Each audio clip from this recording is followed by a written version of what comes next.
Grand Teacher relate les histoires de la finance. Bonjour à tous et bienvenue dans Grand Teacher relate, le podcast où l'on explore les histoires fascinantes à la croisée des économies, des technologies et des grandes idées.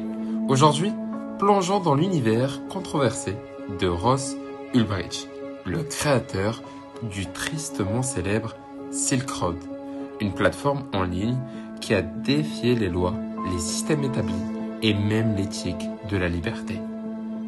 Et nous allons découvrir ensemble aujourd'hui si Ross Ulbricht est un héros libertaire ou criminel sans foi ni loi, libéré par Donald Trump récemment.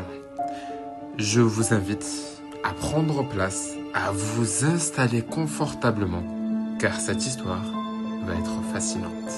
Ross Ulbricht est un jeune Américain brillant, né en 1984 à Austin, au Texas.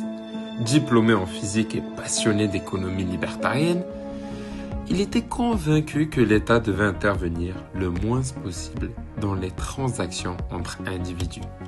Inspiré par les idéaux du libre marché et les principes libertaires, Ulbricht a décidé de créer une plateforme où les gens pourraient acheter et vendre sans contrôle gouvernemental. C'est ainsi qu'est né Silk Road en 2011. Silk Road était un site accessible uniquement via le réseau anonyme Tor et qui utilisait Bitcoin comme moyen de paiement.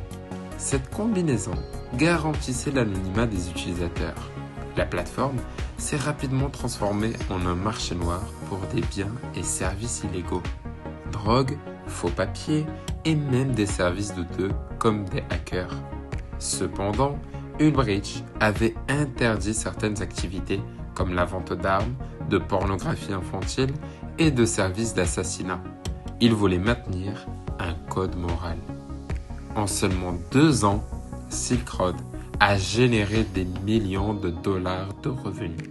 Ulbricht utilisait le pseudonyme Dread Pirate Roberts, un nom inspiré du film The Princess Bride, pour gérer la plateforme. En 2013, après une enquête massive du FBI, Ross Ulbricht a été arrêté dans une bibliothèque publique à San Francisco. Les agents ont saisi son ordinateur portable ouvert, contenant toutes les preuves nécessaires pour le relier à Silk Road. Les accusations incluaient la conspiration pour trafic de drogue, le blanchiment d'argent et même des accusations de tentative de meurtre commandé, bien que ces dernières n'aient jamais été formellement jugées. En 2015, il a été condamné à 2 peines de prison à perpétuité, sans possibilité de libération conditionnelle. Une sentence que beaucoup considèrent comme extrême. Le tribunal a justifié cette peine par l'ampleur des activités illégales facilitées par Silk Road.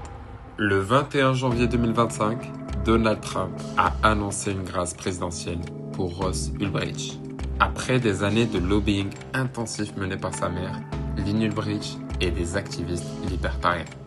Les arguments avancés pour sa libération incluaient la nature excessive de sa peine et son comportement exemplaire en prison. Trump a d'ailleurs déclaré « Il est temps de corriger une injustice et de donner à Ross une seconde chance ». Silk Road est souvent considéré comme l'élément fondateur de l'adoption du Bitcoin. L'affaire a contribué à démontrer le potentiel des crypto-monnaies pour des transactions anonymes, mais a aussi associé le Bitcoin à des activités criminelles, ternissant sa réputation dans les premiers jours. La grâce d'Ulbricht a ravivé les discussions autour de la régulation des crypto-monnaies et de leur utilisation éthique. Certains pensent que sa libération pourrait redonner de l'élan aux projets libertaires liés à la blockchain, tandis que d'autres craignent que cela n'attire à nouveau l'attention des autorités sur l'économie des crypto-monnaies.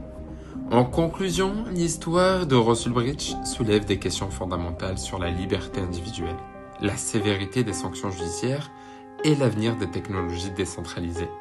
Héros pour certains, criminel pour d'autres. Ross Ulbricht est aujourd'hui un homme libre, mais son passé continue de façonner le présent de l'économie numérique. Et vous, que pensez-vous ? Peut-on pardonner une personne qui a facilité le crime pour promouvoir une idéologie? Ou doit-elle payer le prix fort? C'était Grand Teacher Relate. Merci de nous avoir écoutés et je vous dis à très bientôt pour une nouvelle histoire captivante.